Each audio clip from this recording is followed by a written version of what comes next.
Meus irmãos, vamos dar início então? Vamos começar esse tempo em que ficaremos juntos por aproximadamente uma hora, nesta segunda aula do nosso curso de liderança. Hoje seria o reverendo Leandro que daria esta aula, mas ele teve um empecilho e então nós estamos adiantando. Eu ministro hoje e ele deve ministrar na próxima quarta-feira e na outra quarta também. Bom, nós estamos dentro de uma perspectiva de assuntos, de divisão assim de assuntos. Nós estaremos em 4 ministrando esse curso. O reverendo Augustus já deu a primeira aula falando sobre interpretação bíblica, princípios de interpretação bíblica. O reverendo Leandro fará uma exposição histórica acerca de liderança. E o reverendo Daniel também abordará com ênfase no Antigo Testamento. E eu vou fazer algumas abordagens práticas, como tem sido a nossa ênfase nestes tempos. Então, nós começamos hoje com essa primeira ideia. Nós estamos no nosso projeto de 4 estações, e a IPSA está na estação da semeadura. É tempo de evangelizar, é tempo de lançar a semente, estamos dentro dos 150 dias. E para fazer um trabalho assim, fazer um trabalho de semeadura, para fazer um trabalho de lançar as sementes no solo, exige muito de nós, exige de nós. Exige uma atitude nossa. Então, a ideia de termos um curso de liderança na IPSA é para valorizar esse projeto que a gente tem. Nós temos um projeto que tem a ver com lançar sementes, que tem a ver com acompanhar o crescimento, que tem a ver com participar da colheita e celebrar bastante lá no final do ano. Então, tudo isso faz parte, nós estamos trabalhando nessa direção. É um ano que nós estamos desenvolvendo as 4 estações, os projetos. Teremos acampamento em breve, e o curso de liderança ele está dentro desse conjunto todo. Nós temos uma firme convicção que a expansão de uma igreja séria, reformada, nos dias atuais, passa pela sua liderança. Nós oramos e esperamos em Deus e procuramos capacitar ao máximo líderes. A igreja precisa de líderes, cada vez mais. Então, esse é o motivo de termos um curso de liderança, um curso bíblico de liderança, que é isso que nós estamos nos propondo então a fazer. E eu vou chamar nessa noite este curso de liderança que realiza.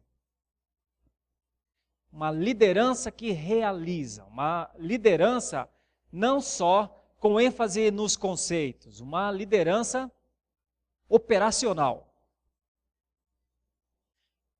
Nós fazemos parte daquele grupo que põe a mão na massa. Então é uma liderança em ação, uma liderança que vai em busca da sua missão. O que ela tem para fazer? E faz. Essa é a ideia dessa aula nessa noite, irmãos. Liderança que realiza. E eu começo com alguns conceitos que são base, eles nem são técnicos, não é a ideia. Mas o que é ser um líder? Como nós poderemos liderar? Algumas coisas um líder precisa ter. Ter um plano. Estar preparado. Insistir em absolutos, aprender com os erros, avaliar-se constantemente, ser um líder inspirador e multiplicador. Por que eu coloco esses tópicos aqui no comecinho? Nós vamos voltar lá para frente.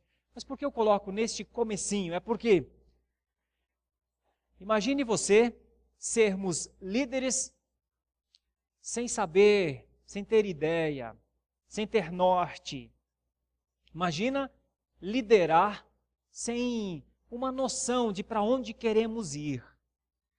Por isso que eu coloco que nós temos de ter um plano, que nós precisamos buscar preparo, que nós precisamos entender os absolutos, o que é certo, o que é errado. Nós precisamos olhar para nós para aprender com os erros, preferencialmente com os erros dos outros, mas se não der, com os nossos mesmos. Avaliar-nos constantemente, porque quem não se avalia não sabe como está. Quem não se avalia, quem não dá nota para si mesmo, não sabe como está. E ser um líder inspirador e multiplicador, porque um dos princípios da liderança é o da sucessão. Um bom líder faz sucessores. E a palavra sucessão, sucessor, tem a ver com a palavra sucesso. Bom, isso é começo, apenas para que fique na mente dos irmãos. Eu vou trabalhar com essa seguinte ideia: um plano de resistência e realização em Efésios 6, 10 a 20. Por quê? Porque nessa linha operacional, mão na massa, prática, essa linha precisa ter base bíblica. Não dá para imaginar como é que nós vamos ser bons líderes. Se não tivermos uma base bíblica sólida, lideraremos o quê? Para quem? Com quem? Nós somos bíblicos. E os irmãos ainda terão possivelmente mais uma aula ainda de interpretação da Bíblia com o reverendo Augustus, mas só com a primeira aula já deu para ter uma ideia que é importante estudar a Bíblia, nossa ferramenta principal. Há livros muito bons, há autores maravilhosos, mas nunca para ser comparados com a Bíblia. Nunca, jamais. A Bíblia é a nossa ferramenta. Vamos liderar a nossa geração com o quê? Com a Bíblia. Ela não é só um livro de conhecimentos. Ela é tudo o que eu preciso. Deixa eu fazer uma breve introdução sobre isso para fortalecer ainda mais em você esse conceito de que Bíblia é tudo. Bíblia é tudo. No Antigo Testamento, os maiores avivamentos do Antigo Testamento aconteceram quando a Bíblia foi encontrada. Um dos nomes é Josias, o rei. Quando ele encontrou a Bíblia, quando ele viu o que estava escrito na Bíblia, meus irmãos, muitos de vocês sabem o que aconteceu. Ele rasgou suas vestes, colocou a cara no chão. O rei desceu do seu trono. O rei chorou. O rei se arrependeu amargamente de ser um homem do Senhor que não vivia com as instruções do Senhor. Ele se quebranta todo, ele se arrebenta todo como pessoa, como ser humano. Ele chama todos os seus líderes e diz: vamos estudar esse livro, leiam esse livro para mim. E é Josias que produz uma das maiores reformas do Antigo Testamento. É bonito de ver a história de Josias. Ator principal, o texto sagrado. Eu vou usar 3 fases da história para mostrar para ti a importância do que é uma Bíblia. No tempo de Jesus. No tempo de Jesus. 400 anos de silêncio. O último profeta depois de Malaquias. Depois de Malaquias, um gap enorme de 400 anos e João Batista começa a profetizar um pouquinho antes de Jesus. Assim que João Batista começa a profetizar, Jesus chama os seus discípulos. Jesus vem, chama os seus discípulos, realiza a sua obra. Logo em seguida, a sua ascensão, vem a construção do Novo Testamento. 20 ou 30 anos depois começa e vai até 95. Por 50 anos, a Bíblia foi construída. O Novo Testamento foi construído. Pois é com isso que nasce a igreja. Então, olha para uma reforma lá atrás, com Josias, o ressurgimento da Bíblia. A Bíblia estava no templo, a Bíblia estava dentro do cimento do templo, a Bíblia estava em meio às bagunças do templo. Quando se encontra a Bíblia, se lê a Bíblia, acontece uma reforma na sociedade. No tempo de Jesus, quando se produz a Bíblia, se prega a Bíblia, se vive a Bíblia, uma reforma no mundo. E passa o tempo, E vem o ano de 1339 e a Bíblia foi proibida. Passou a se chamar Era das Trevas. De 1339 para frente, até a Reforma, era proibido ler a Bíblia. Mas aí vem a Reforma. E quando vem a Reforma, uma das primeiras ações de um dos reformadores foi traduzir a Bíblia para a linguagem do povo, o alemão, a primeira vez. Não parou mais. O que aconteceu depois da Reforma? Uma mudança radical no mundo, a começar pela Europa, depois estendido às Américas. Note, são 3 épocas diferentes com uma única ação de Deus. Todas as vezes que a Bíblia é lida, o Espírito Santo age, o povo entende e mudanças enormes acontecem. 3 momentos de mudanças extremas no mundo. Josias, o tempo de Jesus e o tempo da Reforma. Quem está no centro disso? A Bíblia. Então, alguns podem achar, podem relativizar, podem pensar diferente. É muito difícil me convencer do contrário. É muito difícil. Onde e quando a Bíblia é lida, coisas enormes acontecem. Então, se nós vamos estudar liderança, tem que ser por ela, tem que ser a partir dela, tem que ser pelos seus conceitos, tem que ser pelo que está escrito, tem que ser a partir das normas que estão nela. Nós poderíamos ter homens maravilhosos que estudem lideranças, mas jamais alguém produzirá alguma coisa mais completa do que o que está aqui na palavra de Deus. O meu plano, em Efésios 6, 10 a 20, é esse, trabalhar resistência e realização. Eu preciso ler o texto. Então já vou convidar você a abrir em Efésios capítulo 6, por favor. Efésios capítulo 6, versículos 10 a 20. É conhecido o texto. Quanto ao mais, sede fortalecidos no Senhor e na força do seu poder. Nós vamos pensar daqui a pouco nessas palavras. Fortalecidos na força do poder. São 3 palavras que aparentemente são sinônimas, mas elas são explosões, são dinamite pura. Nós vamos ver isso para frente. Revesti-vos de toda a armadura de Deus para poderdes ficar firmes contra as ciladas do diabo. Uma ideia aqui é, entra na armadura. Não é faça uma armadura para ti. Há uma armadura. Entra dentro dessa armadura. Revesti-vos. Faz dela a sua vestimenta. Faz dela a sua segunda pele. Porque a nossa luta não é contra o sangue e a carne, e sim contra os principados e potestades, contra os dominadores deste mundo tenebroso, contra as forças espirituais do mal nas regiões celestes. Ou seja, entra na armadura, porque o inimigo dispensa apresentações. Entra na armadura, porque é contra essa força aí, a luta. Que mais? 13. Portanto, tomai toda a armadura de Deus. A fonte da armadura é Deus, Ele fez, para que possais resistir no dia mau. Aqui vem a primeira ideia de resistência que nós vamos trabalhar. A resistir no dia mau. E depois de terdes vencido tudo, permanecer inabaláveis. Soldado de pé. Estai, pois, firmes. De novo a palavra firmes aqui que nós vamos trabalhar como resistência. Cingindo-vos com algumas defesas aqui, algumas armas de defesa.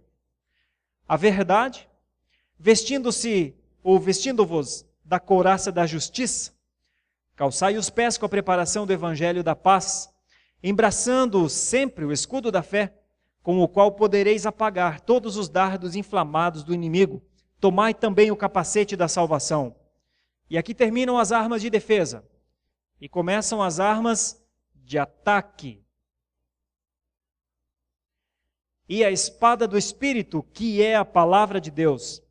Com toda oração e súplica, outra arma de ataque. Orando em todo o tempo no Espírito, e para isto vigiando com toda perseverança e súplica por todos os santos. E também por mim, para que me seja dada, no abrir da minha boca, a palavra, para com intrepidez fazer conhecido o mistério do Evangelho, pelo qual sou embaixador em cadeias, para que em Cristo eu seja ousado para falar. Outra palavra importante aqui, ousado, como me cumpre fazê-lo. Irmãos, essa é a ênfase de Efésios 6, 10 a 20. E nós vamos começar pontuando algumas coisas aqui. Deixa eu situar para ti onde fica Éfeso. Éfeso fica na Ásia Menor. Se você olhar para o mapa da esquerda, de cima, você vai ter uma ideia aqui que a Europa está à esquerda, a Ásia está à direita, mais para cima, e a África está ao sul. O Oriente fica à direita. É aqui que está Éfeso. À direita tem um pontinho vermelho mostrando no mapa em relação à Itália. Está à direita da Itália. A Itália está no lado esquerdo, Éfeso está à direita. E ainda um mapa que mostra as 7 igrejas: Pérgamo, Esmirna, Tiatira, Sardes, Filadélfia, Laodiceia e Éfeso, que está aqui próximo do mar. Só para ter uma ideia onde está Éfeso, lá na Ásia Menor. Uma visão geral da carta aos Efésios. O que Paulo queria? Ensinar aos cristãos em Éfeso a maravilha e as implicações práticas de ser a igreja de Cristo. A carta aos Efésios foi escrita logo depois do ano 60. Paulo estava em Roma, preso, quando escreve. E aqui uma outra ideia. Paulo visitou Éfeso numa das suas viagens missionárias. Aqui estão as 3 viagens missionárias separadas por cor. Primeira viagem missionária, segunda viagem missionária, terceira viagem missionária e, por fim, a viagem de Paulo a Roma. Onde está o ponto vermelho aí aqui é Éfeso, então. Note que bem à direita já tem a ilha de Chipre e aí mais para o continente, Tiro, Damasco, Cesareia. Só como localização, Paulo estava distante de Jerusalém. Paulo foi a Éfeso em uma de suas viagens missionárias. Éfeso era uma cidade grande na sua época, com cerca de 330 mil habitantes, e tinha uma grande colônia judaica ali. Era a cidade mais importante do Império Romano na Ásia, e as suas ruínas existem até hoje, estão na Turquia. Próxima a ela atualmente está a pequena cidade de Selçuk, com menos de 30 mil habitantes. Só as ruínas dessa cidade existem. Veja que tinha 330, hoje só tem 30. Cidade próxima a um porto, tinha uma magnífica estrada com 22 metros de largura, ladeada por colunas que atravessava toda a cidade indo até o porto. Era como se fosse uma avenida e começava na entrada, onde tinha um pórtico enorme e desembocava no porto. A parte principal da cidade tinha teatro, um anfiteatro aberto, lindíssimo, banheiros públicos, se tomava banho na praça como se fosse piscina, assim, uma piscina enorme. Bibliotecas, mercado e ruas calçadas com mármore, o que significava a riqueza da sua época. Era, por isso, um local consagrado à deusa da fertilidade, Diana dos Efésios. Vejam aqui, aqui está a rua dos 22 metros. As 2 fotos de cima mostram a rua, partia a cidade no meio, e a foto de baixo, à direita, é o grande anfiteatro. Está até hoje lá. Um local bonito. Muitos vão para lá visitar esse lugar até hoje. Isso aqui é Éfeso. Olha a piscina enorme, à esquerda para baixo, e tudo com muito bom gosto. Éfeso tinha um conceito muito elevado. Ainda dá para ver um pouquinho do mármore no chão. Isso era Éfeso. Aqui a biblioteca, que eles se orgulhavam demais. Hastes enormes. Tem pessoas dentro, só para dar uma ideia como uma pessoa é pequena perto dessa construção. A cidade de Éfeso apresentou um desafio muito grande para Paulo. Paulo teve problemas com os efésios porque ele insistia em ensinar que Diana não era Deus. Diana dos Efésios, a Ártemis, era o local, o templo onde ela ficava, era o grande centro de adoração.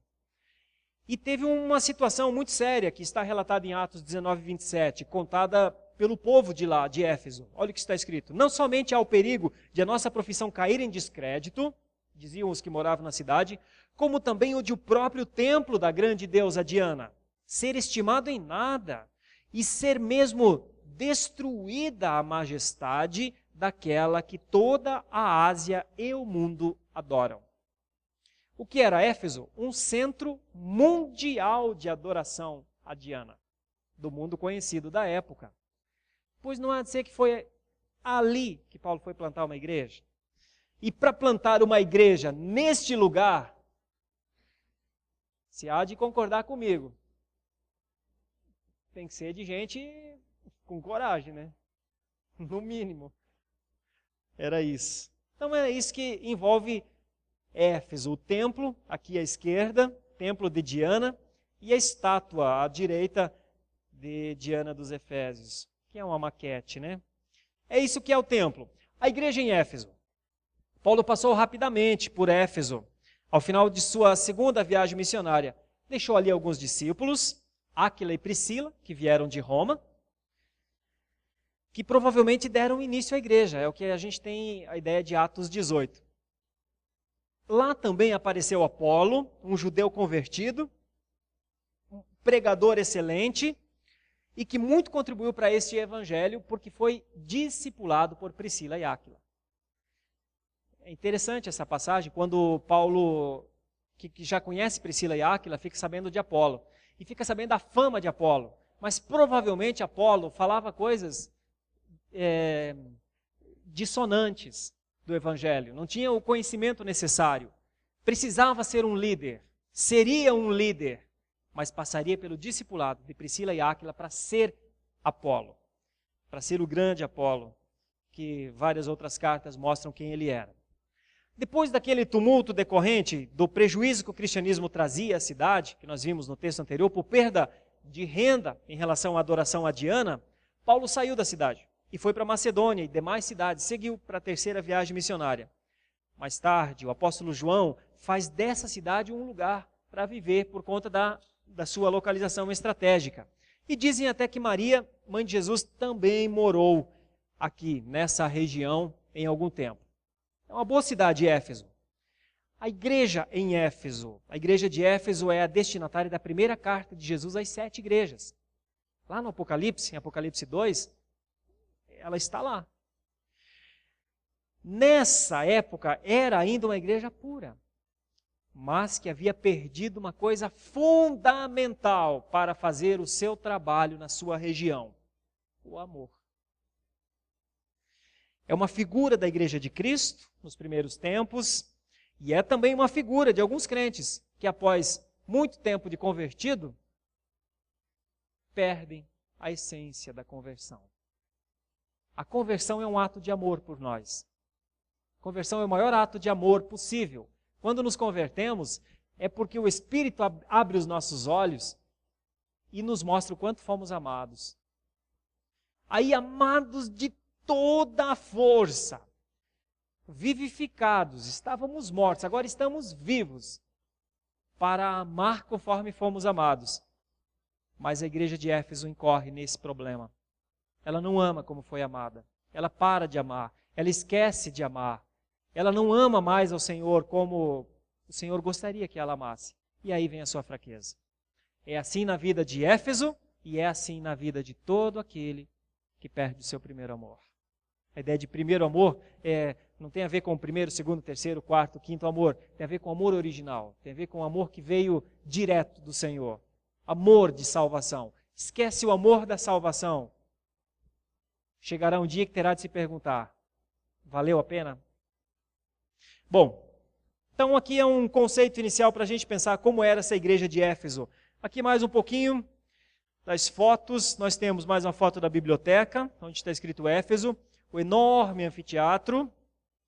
Nós temos mais uma outra foto do alto da biblioteca e uma maquete, uma reprodução do templo de Diana. Isso aqui era Éfeso e boa parte disso está até hoje aqui. Aí vem Efésios 10, que é onde nós estamos trabalhando, porque isso é trabalhar o texto bíblico, mas linkado à história. Aconteceu. Quando Paulo escreveu aos Efésios, em Efésios 6, 10 a 20, tinha a ver com a luta que eles tinham lá. E aí vem essas expressões de Efésios 10. Quanto ao mais, sede fortalecidos, a palavra grega dunamis, no Senhor e na força, a palavra grega kratos, do seu poder, palavra grega ischus. O grego usa essas três palavras diferentes para falar de poder, força, fortalecimento. Quanto ao mais, sede fortalecidos na força do poder. Se olhar para Efésios 3,16, também tem a mesma ideia. Fortalecidos com a força do seu poder. Um outro texto, não Efésios 6,10, mas Efésios 1,19, aumenta ainda uma palavra.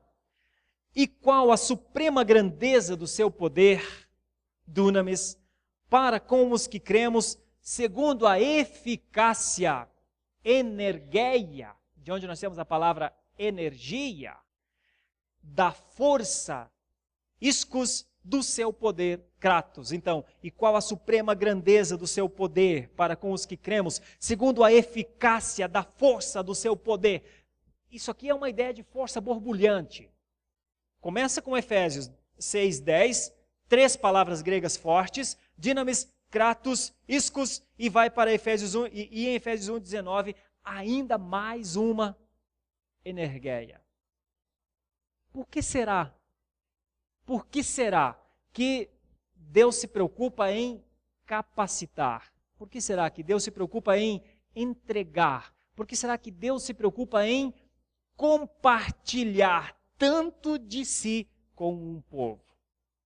É uma pergunta interessante.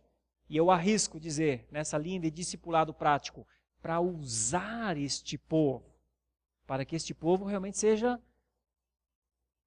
embaixador.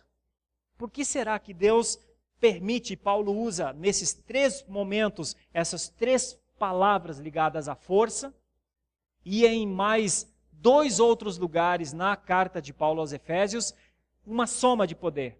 Aqui é poder, poder, poder, força, eficácia, energia, dinamite, explosão. Por que será? Brincando com a situação, talvez seja para que não aconteça isso aqui. Para que aqueles chamados para a missão que eles têm de liderar o mundo da sua geração, para que aqueles chamados para serem os instrumentos vivos da incontinência querigmática, para que aqueles portadores, os baluartes da verdade, para que os outdoors vivos do Evangelho não terminem assim. Não terminem perdendo. Não terminem derrotados. Não terminem destruídos. Não terminem envergonhados e envergonhando. Talvez. Peguei essa pequena ideia para mostrar que pode ter qualquer figura que identifique cristãos no mundo, mas esta jamais deveria identificar um cristão no mundo. Bom, isso que é, talvez seja por isso que Deus esteja capacitando e oferecendo e entregando tanta força, tanto poder e tanta condição aos seus filhos, para que não haja indolência, para que não haja desprezo, para que não haja fracasso no projeto. Daqui nós pegamos algumas ideias. Eu vou pedir se o irmão pode me... Nelson, consegue uma água para mim, por favor?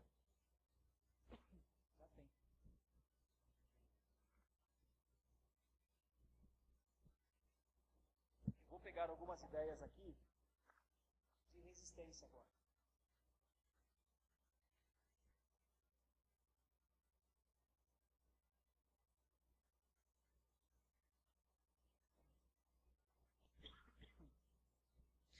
O que é a resistência? Como é que a gente desenvolve esse conceito de resistência a partir de Efésios 6, 10 para frente? Não é verdade que, vamos pensar aqui no nosso dia a dia, nas nossas atividades, vamos pensar um vendedor. Vamos pensar um vendedor de software. Quando ele vai vender, quando ele precisa, ele precisa vender o seu produto. A primeira coisa que ele faz é conhecer muito bem o seu produto. Não é verdade? Não é uma necessidade isso? Estende isso para qualquer outra coisa. Vai ser professor. O que ele precisa fazer para lecionar? conhecer profundamente a sua disciplina. Se ele for um comerciante, ele precisa saber o que ele tem dentro do seu comércio. Como poderia ter um comércio e não saber o que ele mesmo tem para vender? Bom, de certa forma, nós só conseguiremos liderar este mundo, liderar este tempo, essa geração que temos, se conhecermos o Evangelho. Nós só conseguiremos propagar o que conhecemos. Nós só conseguimos falar do que conhecemos. Nós só conseguimos compartilhar o que é nosso, porque esta máxima é verdade. Ninguém dá a outro aquilo que não tem. Você só dá o que tem. A ideia de defesa é uma ideia de posicionamento.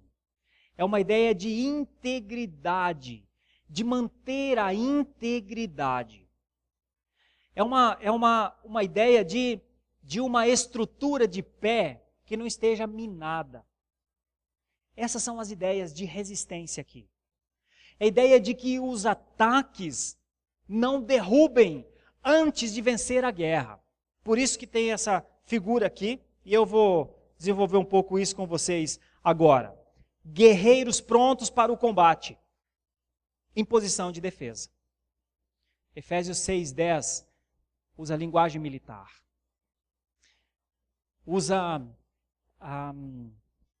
Fala de armadura, fala de batalha. Efésios 6:10 é uma figura de linguagem para mostrar um povo em ação. Guerreiros prontos para o combate em posição de defesa. Essa que é a ideia de resistir. Mais ou menos assim. Escudos preparados, lanças preparadas, mas todos parados, todos esperando.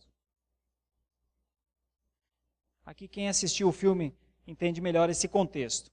Por quê? Porque Efésios 6:11, de 13 para frente, vai usar essas expressões aqui. Revesti-vos de toda a armadura de Deus, para poderdes ficar firmes, a palavra é stenai, contra as ciladas do diabo. E daí do 13 para frente, portanto, tomai toda a armadura de Deus, para que possais resistir, de novo a palavra antistenai, no dia mau, e depois de terdes vencido tudo, permanecer inabaláveis. De novo a palavra stenai, estai, pois, firmes. E de novo a mesma palavra, stete, cingindo-vos com a verdade e vestindo-vos da couraça da justiça. Melhor maneira para enfrentar essa guerra, entender os princípios de resistência. Como resistir? Quando um líder é um bom líder, quando ele compreende o que é resistir. O valor da integridade. Ele resiste porque ele idealiza a integridade de si mesmo. Nós temos que levar em conta que a linguagem é militar. Parece que é uma luta, uma batalha. E era mesmo, porque era diante de Diana dos Efésios, era diante dos mercadores de Éfeso, era uma batalha mesmo. Era diante da cultura daquele tempo, era uma batalha mesmo. Mas antes de agir contra os seus inimigos, parece que Paulo fala que eles precisam pensar bem em si. Como estão? Como estão? Firmes. Veja só que neste texto são 4 vezes, por 4 vezes, a mesma palavra é usada. Por 4 vezes o mesmo conceito de resistência. Por 4 vezes o mesmo conceito de firmeza, de resistência, de ser inabalável, de ser firme. Por que Paulo usaria tanto essa mesma palavra? Uma das maneiras de interpretar uma escritura, entender o conceito, entender o que está por trás, fazer uma exegese não só de palavra, mas do texto, é ver quais as palavras que aparecem mais. Nesse texto, 4 vezes a palavra resistência está aí. Bom, nós temos em mente isso. Liderança que resiste. Nós vamos trabalhar 2 tópicos: liderança que resiste e liderança que realiza. Liderança que resiste. A liderança que resiste leva em conta essa palavra aí: isteme, estabelecer, ficar no lugar, parar, fincar, firmar, resistir. É interessante notar que nesse conceito de Paulo, a primeira ação dos guerreiros é quase não fazer nada. É se posicionar, é estar bem posicionado. Estabelecer, ficar no lugar, parar, fincar, firmar e resistir é o que o dicionário fala de isteme. Por isso eles estão todos aqui, esperando. Aí nós começamos a pensar, como é então uma liderança que resiste? Como um soldado resistindo a um ataque. Como é uma liderança que resiste? Como um soldado bem posicionado. Como é uma liderança que resiste? Com uma única orientação: tomar a sua armadura e resistir firme. Como é uma liderança que resiste? Com o entendimento que está no campo de batalha. E por fim, como uma liderança resiste? Com a disposição de receber ordens para ficar firme e não ceder. Sabe o que leva em conta num primeiro momento, nessa nossa aula sobre liderança? Você. É muito importante saber como você, como pessoa, está. O inimigo nós já sabemos como está. Nós vimos lá no versículo 12. Sabe como ele está? Furioso. Sabe contra quem? Contra tu e eu. Sabe como ele está? Cheio de raiva. Sabe como estão aqueles a quem os que serviam a Diana dos Efésios estão? As potestades. Sabe como eles estão? Catando quem eles puderem. Isso é muito claro no texto, é muito seguro, dá para afirmar tranquilamente. O diabo e suas hostes estão em ação. Eles estão trabalhando, eles estão fazendo a parte dele. Nosso foco aqui não é estudar demoniologia, nosso foco aqui é estudar teologia. Bom, só que é contra isso que nós estamos sendo armados. E acreditem, é por causa dessas dificuldades aqui que a maior parte dos líderes não consegue desempenhar o seu trabalho. Se um líder não tiver a noção que ele precisa resistir aos ataques de Satanás, ele é bombardeado sem saber. Quando ele vê, ele caiu. É mais rápido que Mike Tyson nos tempos áureos. Você não vê de onde veio a pancada. Acreditem, eu não vou fugir do texto, mas muitos estão caídos sem saber que foram nocauteados. Por quê? Porque o problema está na defesa da integridade dele mesmo. Dele mesmo.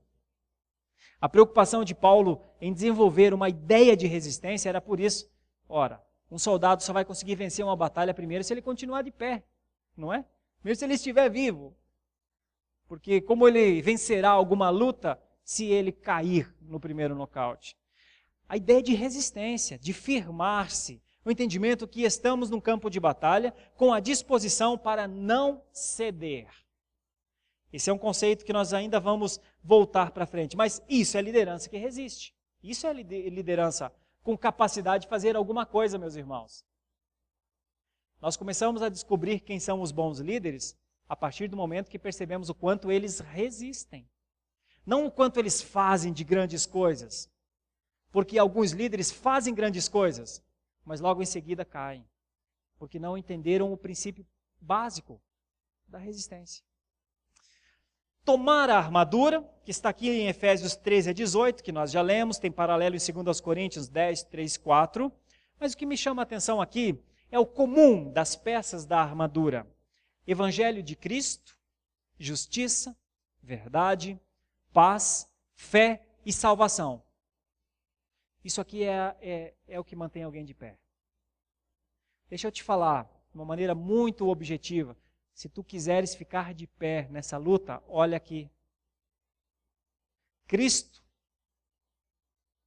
justiça de Cristo, verdade de Cristo, paz de Cristo, fé em Cristo, salvação de Cristo. Sem isso aqui, tu não aguenta. Pode ser inteligente à beça, pode dominar as artes, as ciências, não fica de pé. Olha para as armas de defesa. Identifica como é que está. Identifica como é que está a armadura. Armas que vêm prontas, que não são fabricadas, feitas. Não provém de piedade pessoal, nem de bondade, fervor ou mérito. Nada. Vem de Deus. Ainda voltaremos nesse ponto. Aí eu vou para alguns textos para pensar com vocês o que é esse contexto, ou esse conceito de Paulo em relação a não naufragar na fé. Vocês conhecem tantos líderes famosos que naufragaram na fé? Deem uma pensadinha, vocês vão encontrar onde estava a fraqueza deles. Na resistência. O que derruba os líderes, meus irmãos? O que tem derrubado os líderes dos nossos tempos, meus irmãos? Alguns, dinheiro. Outros, o sexo oposto, não saber lidar com seus limites. Outros, o orgulho, a soberba. O que tem derrubado, irmãos? Os líderes. As mesmas coisas que podem derrubar você e eu. É sério ou não é estudar resistência? É sério ou não é pensar em como a gente resiste?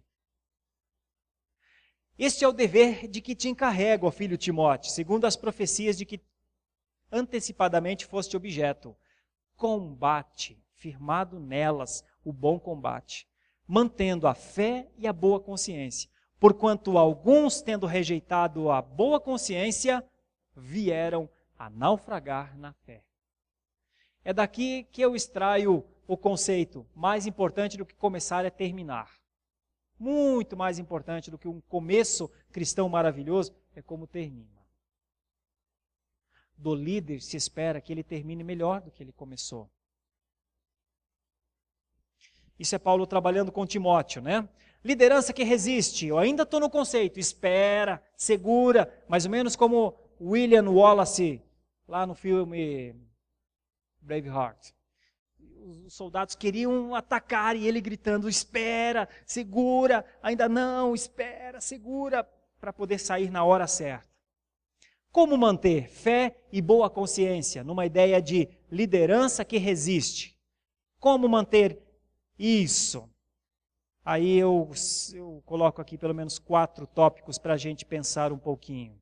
Como, meus irmãos? Sendo dirigido pelo ensino bíblico. E eu volto à belíssima palavra de Deus. Tantos quantos têm abandonado a palavra de Deus na batalha espiritual do novo povo, cairão. Tanto quantos deixarem de ler a palavra de Deus para se alimentarem, morrerão, aniquilados espiritualmente. Tanto, isso que não é aniquilacionalismo, quero dizer que é como alguém que não se alimenta e morre. Tantos quantos se esquecerem do livro da lei,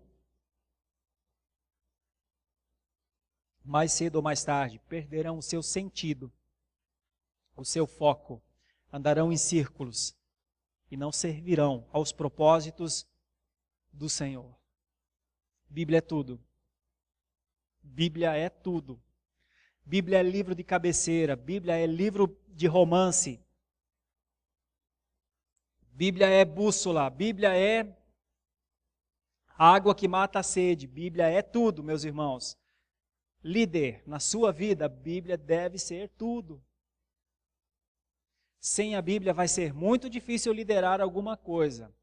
Porque chega um momento, porque só a Bíblia é inesgotável, só a Bíblia. Nós somos esgotáveis.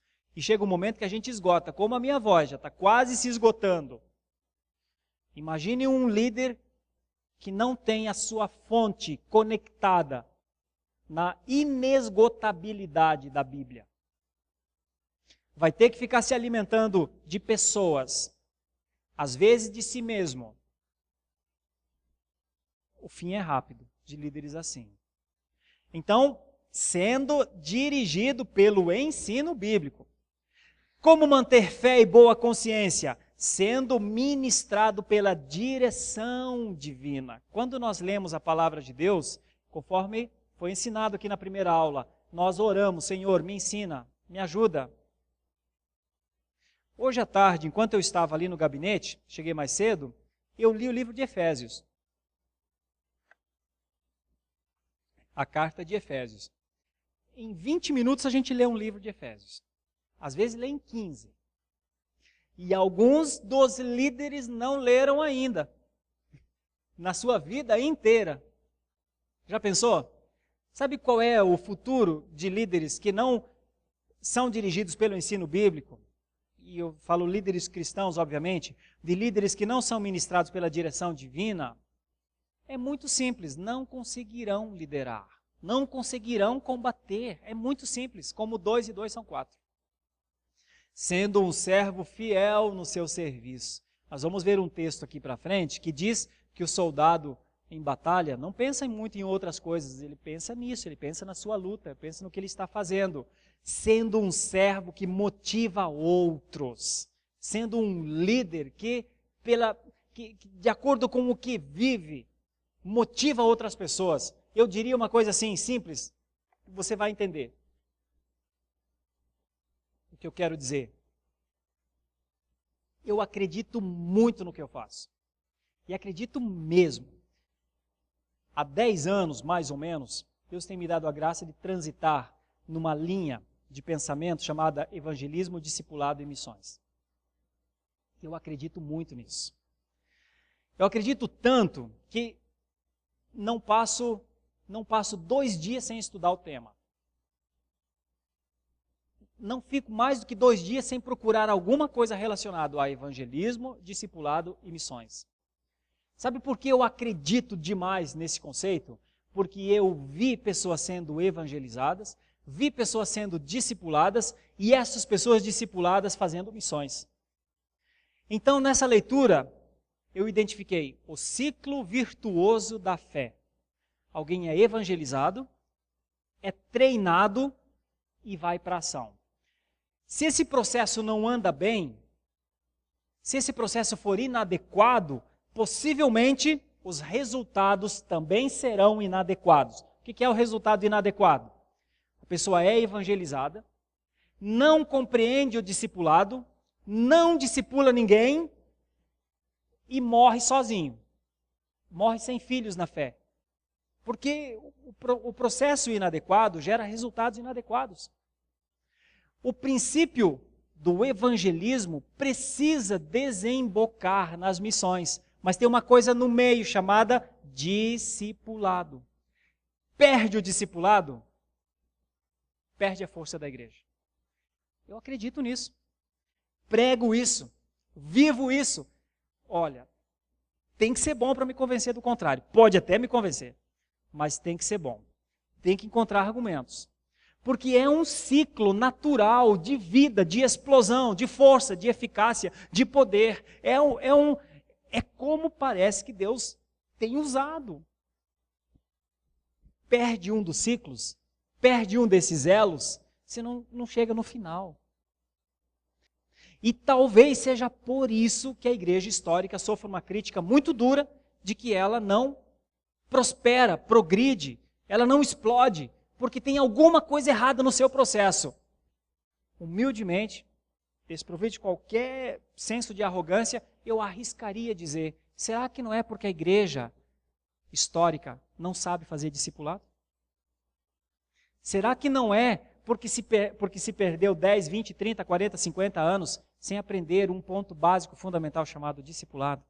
Uma pergunta só. Como manter fé e boa consciência? Como? E aí eu vou caminhando para uma outra ideia. É uma imagem lá do filme também, da liderança que resiste. Tem horas que precisa buscar a Deus de uma forma mais intensa. Tem horas que a oração não é na corrida, não. Tem horas que os dardos são fortes, o inimigo vem com força. Tem horas que tem que dobrar o joelhinho. E é tão difícil dobrar o joelho, meu irmão, minha irmã. Ah, como é difícil. Como é difícil dobrar o joelho e pedir. Que coisa nós temos no nosso coração que nos impede de fazer isso? Eu arrisco de novo uma pergunta bem sutil, sem muitas pretensões. Será que não é por isso que temos tantos líderes fracos? Será que não é por isso que muitos de nós são tão fracos? Pergunta só. Será? Pode ser que não. Pode ser que não. Mas será que não é porque ao invés de nos quebrantarmos, nos ajoelharmos na presença do Senhor, literalmente, ainda pensamos que temos forças? Enquanto a gente tem força, a gente não pede força. Enquanto a gente imagina que está forte, a gente não pede socorro. Parece que está tudo bem. Aqui temos um soldado. Desse jeito. Aqui de novo nós temos uma forma de Paulo falar. Participa dos meus sofrimentos como bom soldado de Cristo Jesus. Nenhum soldado em serviço se envolve em negócios desta vida, porque o seu objetivo é satisfazer aquele que o arregimentou. Segunda de Paulo a Timóteo 2, 3 e 4. E aí eu escrevo alguma coisa. Em liderança espiritual, o que fazemos valerá muito mais do que aquilo que dizemos. Meus irmãos, a igreja reformada, a igreja histórica, a sua força não está no que ela diz, não. A sua força está no que ela faz. De que adianta falar aos quatro ventos, somos herdeiros da fé reformada? De que adianta, irmãos? De que adianta? Se a nossa vida não serve para reformar ninguém. De que adianta? Se o que nós acreditamos não é tão forte em nós, não é tão seguro em nós, que nós não lideramos pessoas cegas do nosso lado que não sabem o caminho. Não conseguimos dar a mão. De que adianta isso? Que ideia é essa? Que ilusão de pensamento é este? Eu realmente entendo que é assim. Que nós temos que olhar para o que fazemos, e é isso que nos define. É o que fazemos que nos define. Não é o que pensamos que somos. É o que fazemos. Então, se o que fazemos é o que nos define, temos que pensar o que a gente faz. Para liderar, tem que pensar. Como nós estamos num curso de liderança, eu me sinto muito à vontade para falar isso. Ora, é necessário que o servo do Senhor não viva a contender, e sim deve ser brando para com todos, apto para instruir, paciente, disciplinando com mansidão os que se opõem, na expectativa de que Deus lhes conceda não só o arrependimento para conhecerem plenamente a verdade, mas também o retorno à sensatez, livrando-se eles dos laços do diabo, tendo sido feitos cativos por ele para cumprirem a sua vontade. Queridos, uma figura aqui para você entender direito. Como nós lideramos o mundo? Como somos líderes do mundo de hoje? Com as chaves na mão para soltar as algemas dos cativos. Como nós podemos conduzir pessoas das prisões em questão com chaves na mão para soltar as suas algemas? Como nós fazemos isso, meus irmãos? Se em algum momento talvez tenhamos até dúvidas sobre se temos chave para soltar pessoas presas. Então, nós temos algumas coisas aqui para pensar. Tiago diz, resisti ao diabo e ele fugirá de vós. Como a gente faz isso? Se você abrir o texto, você vai perceber como é resistir ao diabo e ele fugir de nós. Aproximando-se de Deus. O diabo não pode derrubar ou destruir quem se apega à verdade da Escritura e seguia por ela, meus irmãos. O diabo não tem força contra essa força, contra aquele conjunto de forças que eu citei lá no começo, dunamis, ischus, kratos, energeia. Não há força. Você sabe que a palavra demônio é uma ideia, a palavra daimonia é uma palavra de uma ideia de força. Daimonia, daimônios. Mas nenhuma destas palavras se assemelha em força às palavras que estão aqui na carta de Efésios, dada aos dele. Não é uma força nossa, é uma força dele. O diabo não pode derrubar quem se apega à verdade da Escritura e se guia por ela. Ainda estamos no contexto de resistência ainda. Veja, tudo isso e ainda não fizemos nada. Tudo isso e ainda estamos parados. Só pensando em como estamos. Ainda que as armas defensivas. O caráter capacitador da verdade. Irmãos, uma das coisas mais maravilhosas que pode existir na vida de uma pessoa é ela ser sinônimo de verdade. Você quer analisar como que você está como resistência? Procura pensar como você tem vivido, se você preza por verdade. Sabe quando você identifica se você é alguém que ama a verdade? Quando ela pode te trazer prejuízo. Quando não te traz prejuízo, enquanto não traz prejuízo, você não consegue avaliar a verdade. Nem consegue avaliar se és verdadeiro.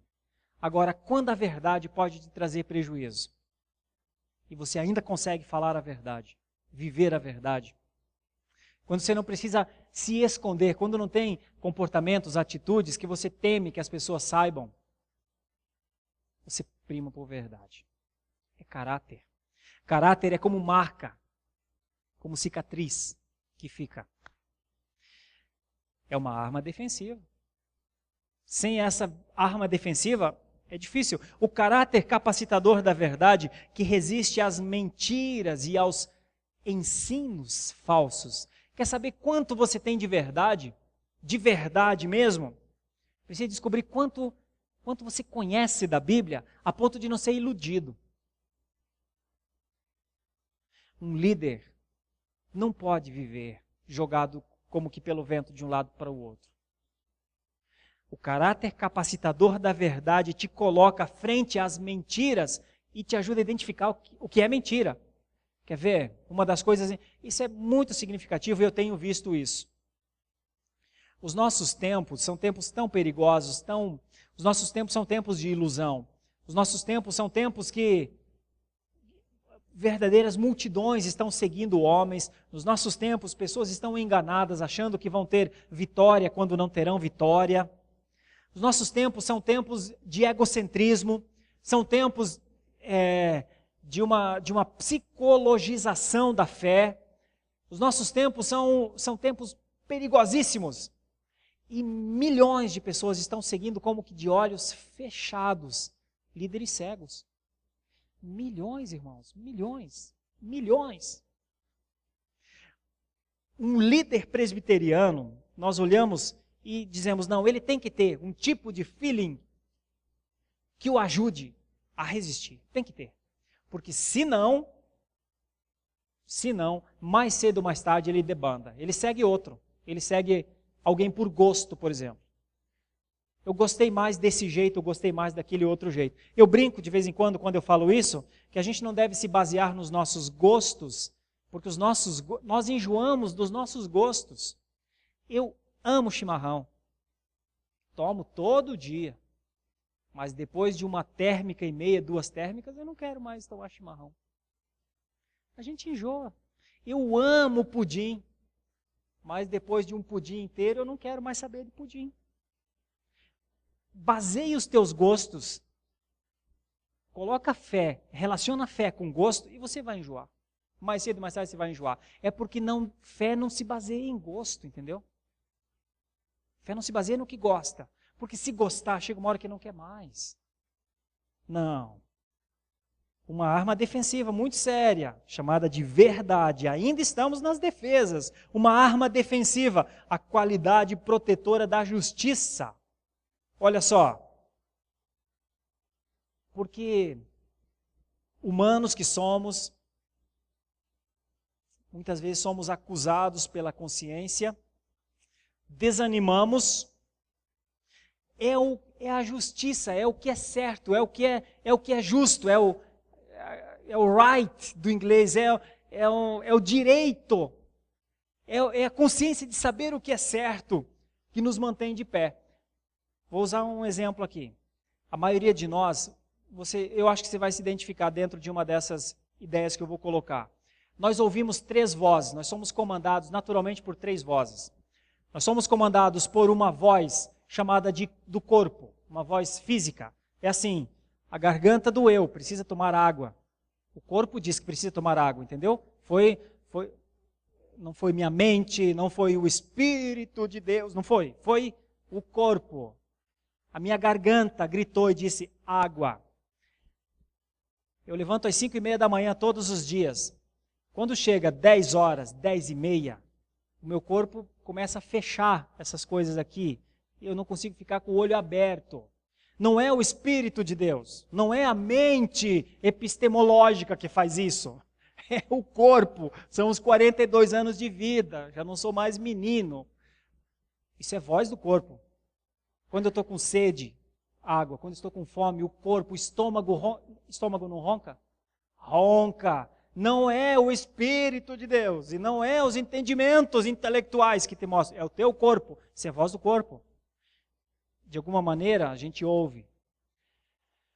Nós ouvimos uma outra voz, um outro conceito norteador, que é a nossa mente, as coisas que nós sabemos, que é certo, que é errado, que é o que conversamos, o que nós julgamos moralmente correto, nós ouvimos. O que vemos os outros fazendo, achamos que é certo, também queremos fazer. É um outro tipo de voz, voz da nossa mente.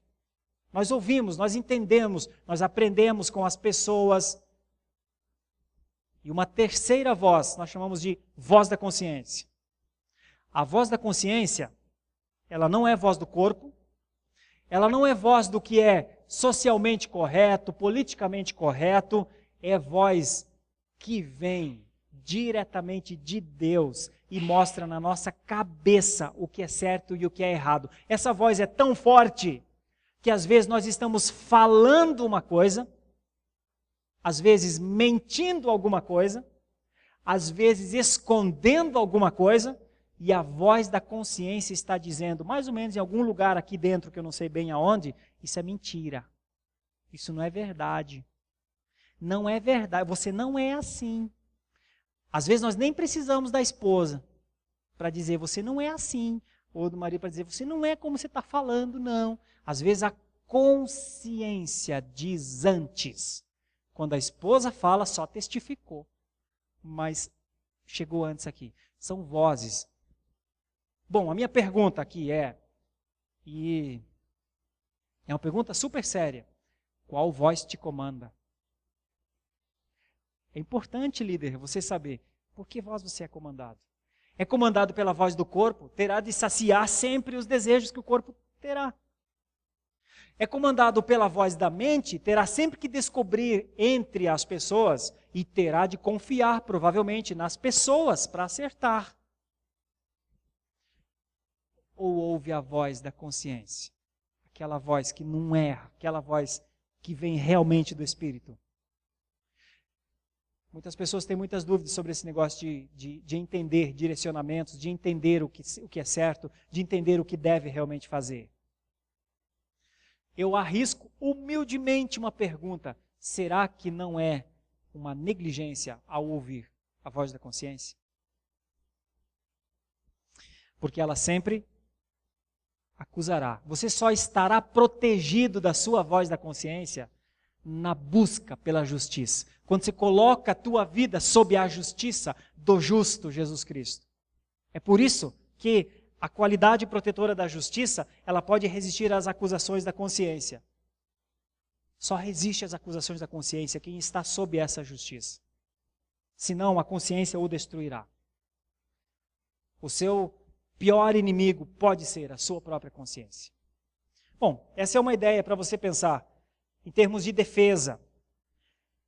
A característica estabilizadora da paz que resiste à maledicência, ao egoísmo. Meus irmãos, a palavra de Deus diz em vários lugares, mas um me chama a atenção: procurai a paz com todos. Procurai a paz com todos. Irmãos, uma das características do cristianismo é ser pacífico. Sabe, é interessante porque nós estamos aqui num ambiente de guerra, né? Falando de guerra. Então é assim, contra o inimigo das nossas almas, contra o poderoso das potestades do ar, contra ele não tem paz, não. Contra ele é guerra mesmo, contra ele é luta mesmo, contra ele é estratégia, é tudo aquilo que o texto mostra, a armadura e tudo mais. Mas tem um negócio que precisa ter no seu coração chamado de paz de Cristo. Precisa ter um negócio no nosso coração, no coração do líder, chamado de paz que excede todo o entendimento. Sabe, nós precisamos estar em paz com o nosso Deus, em paz com a nossa consciência, em paz com o Criador, em paz com os seus ensinos. Porque sem essa paz com Deus, aí eu não sei como que nós poderíamos liderar uma geração. E eu penso que sem paz com Deus nós não resistimos às maledicências e nem ao nosso próprio egoísmo. Sem essa paz, eu penso que um líder fica muito frágil. Por isso, uma das maneiras boas de saber como nós estamos é buscando a Deus em oração e perguntando a Deus: Senhor, como é que a gente está no nosso relacionamento? A gente está em paz? É capaz da voz da consciência falar, viu? Eu vou para uma outra ideia ainda e nós continuamos ainda na defensiva. Armas defensivas, a capacidade protetora da fé. Como está aí em Efésios 6 para frente? A capacidade protetora da fé que resiste à falta de oração e às dúvidas. Irmãos, eu tenho uma grande preocupação com isso. Eu entendo a razão das dúvidas. Eu acho que é natural que nós tenhamos dúvidas. Mas deixa eu falar uma coisa bem legal para você, que não é minha. A ideia não é minha, mas eu aprendi com esse pensador. Ele disse assim: tantos estão procurando entender coisas que não entendem, que não são fáceis de entender na Bíblia, que não entenderam ainda. Muitos estão se preocupando com coisas que não entendem ainda na Bíblia. Eu tenho me preocupado mais com as que eu entendo. Dá para pegar esse pensamento? Todo mundo está procurando chifre em cabeça de cavalo. Eu estou mais preocupado com as coisas que eu entendo. Percebe como é sério isso? Os nossos dias são esquisitos, todo mundo quer saber. Até quando vem a pregação, é como o reverendo pregou aqui no domingo, na quarta-feira passada. A pessoa, quando o pastor está na porta e a pessoa vai cumprimentá-lo, a pessoa diz: reverendo, eu nunca ouvi isso, né? Lembra que ele falou isso na quarta-feira passada? Aí ele disse: é provável que não tenha ouvido mesmo, porque não estava no texto. Né? Por quê? Porque está cheio de gente procurando, querendo e descobrindo. Meu Deus, fazendo da Bíblia um caça-palavras, fazendo da Bíblia... Irmãos, tudo bem, é lícito. Agora, que tal se preocupar com o que a gente já entende, hein? Que tal se preocupar com o que a gente já entende? Ou um texto que eu sei que nós entendemos bem e eu vou usar no final, portanto, indo por todo mundo, fazei discípulos. Você já entendeu isso? Nós já entendemos isso? Cara, se entendeu isso e não está fazendo? Eu estou mais preocupado com as coisas que eu entendo. Agora, é legítimo dúvida. Agora, não façamos das dúvidas o motivo, talvez, para negligenciar o que a gente já sabe, hein? Pensa sério nisso, líder. Pensa sério nisso. Resolve isso na sua vida. É importantíssimo. É para o seu coração. Preocupa-te com o que você entende. Ouve aquilo e vai em frente naquilo que você entende. E continua a ser curioso, curiosa. Eu preciso ser. Se eu não fosse curioso, eu não estava aqui estudando grego. Eu estou com a Bíblia de grego aqui, porque tem uma palavra no texto que eu ainda não consegui entender. Ok, a curiosidade é legítima. Agora, não é essa curiosidade que vai me impedir de ir em frente naquilo que eu já sei. Então, eu quero que você entenda isso, porque esse é um conceito muito sério de liderança, para você progredir. Uma outra ideia. Bom, tudo isso, então, tinha a ver com armas de defesa. E até aqui, parado como você está parado aqui sentado. Não precisa fazer nada, só se preocupar com a sua defesa. Mas aí chega, gente, ainda tem mais uma, que é a natureza encorajadora da salvação. É interessante notar que a natureza encorajadora da salvação é a coragem, é a certeza da nossa salvação que vai nos impulsionar para a ação. Aqui no texto ele está desenvolvido de uma forma interessante, porque é a última coisa. Medo, desapontamento, frustração, tudo isso cai sob a coragem que vem da salvação, a certeza da salvação, a certeza absoluta da eleição, a certeza segura na alma, ainda que não vejamos ainda da existência do céu de Deus preparado para aqueles que o amam, as coisas, as garantias, que assim, esse tempo é difícil, é de luta, é de tudo que você sabe mais do que eu, só que vai passar. E depois que esse tempo passar, haverá uma eternidade para desfrutar. Ah, meus irmãos, quando não tiver doença, quando não tiver morte, quando não tiver tudo aquilo que está em Apocalipse 21, 20, 21, 22, tudo para frente. Meu Deus do céu, são certezas que nos motivam, que nos encorajam, quando medo e desapontamento começam a tentar dominar os nossos dias. Por isso que até aqui nós estudamos verdade, justiça, paz, fé e salvação como arma de defesa. São 5. São 5. E agora é a hora do ataque. E o ataque agora será poderoso. Ninguém pode resistir agora. Aqueles que estão fortalecidos pela força do seu poder, pelo dunamis, pela energeia, pelo ischus, pelo kratos de Deus. Estou brincando com as palavras só para dizer que tudo isso é força, tudo isso é a explosão dentro de ti. É graças a isso que você está de pé para lutar. É graças a isso que você poderá realizar alguma coisa na sua vida. Sem isso você não consegue realizar nada. É assim. Por isso que alguém que não resistiu, por isso que alguém que não avaliou a resistência como uma coisa importante, séria, dificilmente realizará alguma coisa como líder. Dificilmente. Mas olhando para aqueles pontos todos, preservando a integridade, vivendo sob essa integridade, aí precisa ir para frente. Essa é a ideia da batalha de Efésios 6, 10 a 20. Quais são as duas únicas armas de ataque? Palavra e oração. Só tem 2 armas em Efésios 10, 8. Tem 5 para te defender e tem 2 para te fazer alguma coisa. Aí muitos acham estratégias de todos os jeitos. Pisa na cabeça do diabo. Faz campanha não sei do que. Constrange. Gente, 2 palavras. 2 armas. Eu acho até que aqueles que encontram as milhares de estratégias estão sendo iludidos para não viver nessas 2 aqui. Nessas 2 aqui. Isso aqui chama-se leitura da palavra e oração. Leitura da Bíblia e oração. Quer entender? Quer ser um líder poderoso?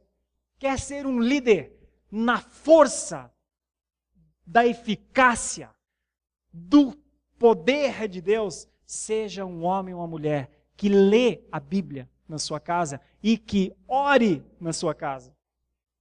Quer descobrir se você será ou não um homem ou uma mulher usada por Deus?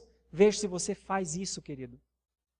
E eu vou, na sinceridade que me é costumeira, dizer, se tu não quiseres ler a Bíblia e nem orar, pois não faça isso. E eu não vou profetizar nada contra você. Possivelmente você não será nada. Eu não preciso profetizar nada. Você não conseguirá fazer nada. Deixa essas 2 coisas de lado. Deixa a leitura sistemática da Bíblia para entender, para se alimentar. Deixa de lado. Ocupe-se dos seus negócios, da sua vida, do seu trabalho, da sua família, dos seus sonhos, ocupe-se de tudo isso e deixe a oração. E você não será nada. E você não vencerá. E você não liderará nada. A luz da palavra de Deus é isso. Note, vou voltar, está aqui, ó. Verdade, fé, justiça, paz, salvação. Isso é tudo para você ficar de pé, ficar na armadura, entendeu? Mas isso não te fez guerreiro, lutador, não te fez nada ainda. Isso só te deu condição de estar vivo ainda. Contra as flechas, contra os dardos. Isso aqui, verdade, justiça, paz, fé e salvação, ainda te faz um guerreiro, um lutador. Você está pulsando. Você está mais ou menos como nós vimos, como esse cara aqui está. Você está ali, você está armado, mas você não está em ação, não está lutando. Você vai lutar com isso aqui. E se não tiver isso aqui, tudo bem também, só que não vai lutar. Tudo bem também, mas líder, não será um líder. Não liderará, porque não tem as armas, entende, irmão? Principais.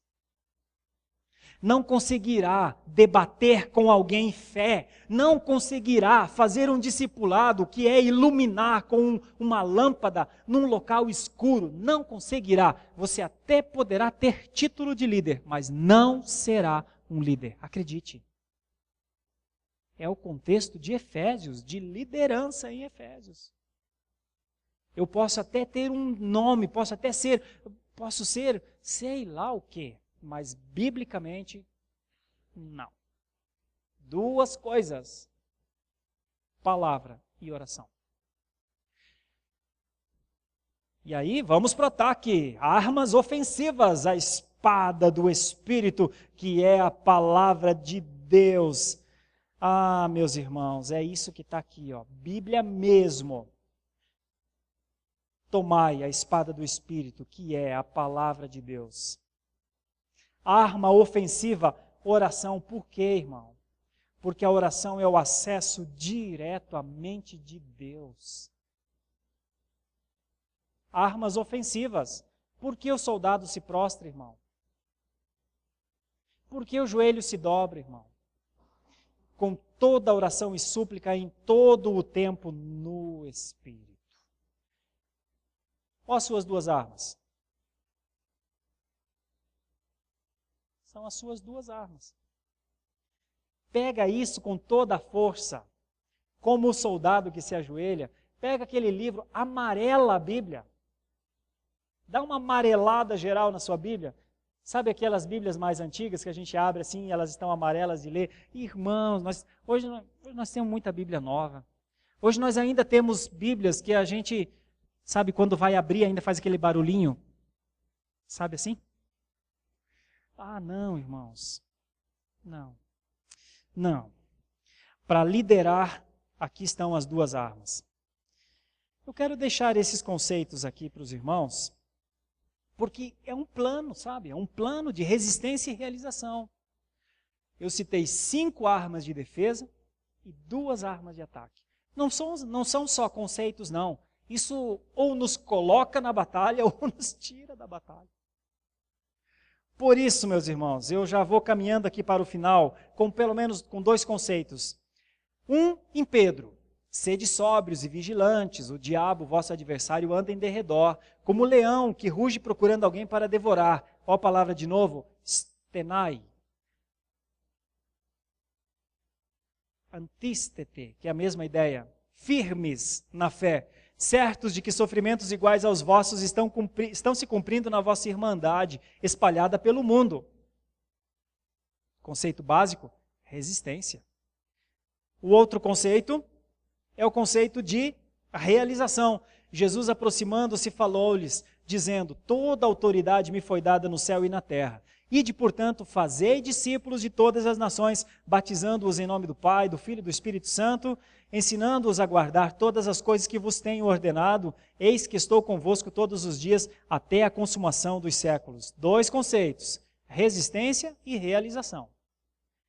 Ou resistência dá base para a realização. Sem a resistência, não tem como realizar. Sabe por quê, irmãos? há uma negligência geral na igreja reformada.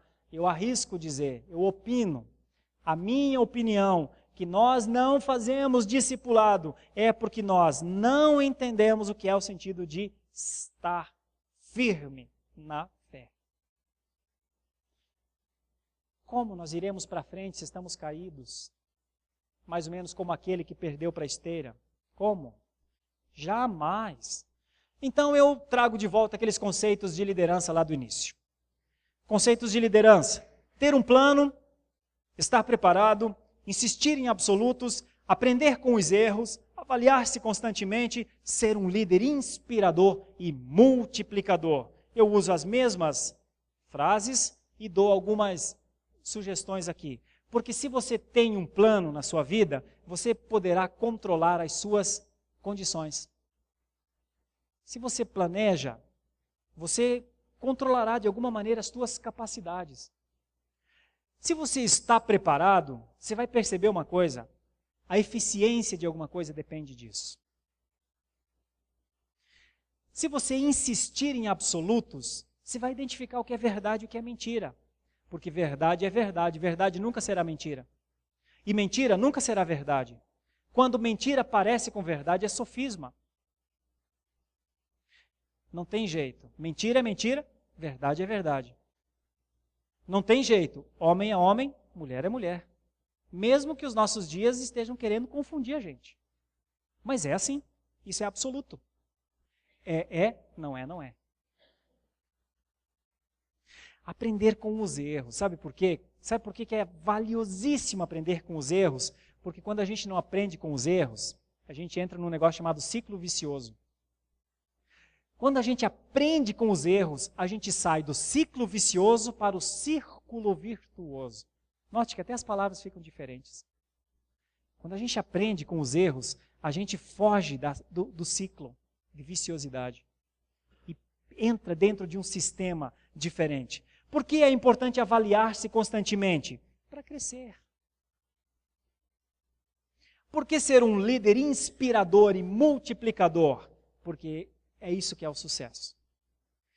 Eu concluo aqui, meus irmãos, com esses conceitos de liderança com vocês, com uma expressão que está em Lucas 24:32, liderança que realiza, porque 2 discípulos no caminho de Emaús disseram isso. Porventura não nos ardia o coração quando ele pelo caminho nos falava, quando nos expunha as Escrituras? Irmão, nós temos que ser líderes que fazem arder os corações, meus irmãos. Nós temos que ser líderes apaixonados. Meus irmãos, nós somos feitos de carne e osso, de emoções. Nós precisamos aliar a boa consciência com as nossas ações, de maneira que isso faça arder os corações. Um líder se torna um líder de sucesso quando ele consegue viver isso, passar nos outros aquilo que ele acredita. E é isso. É isso que eu chamo de liderança que realiza. E nem tenho mais nada para falar. E já acabou.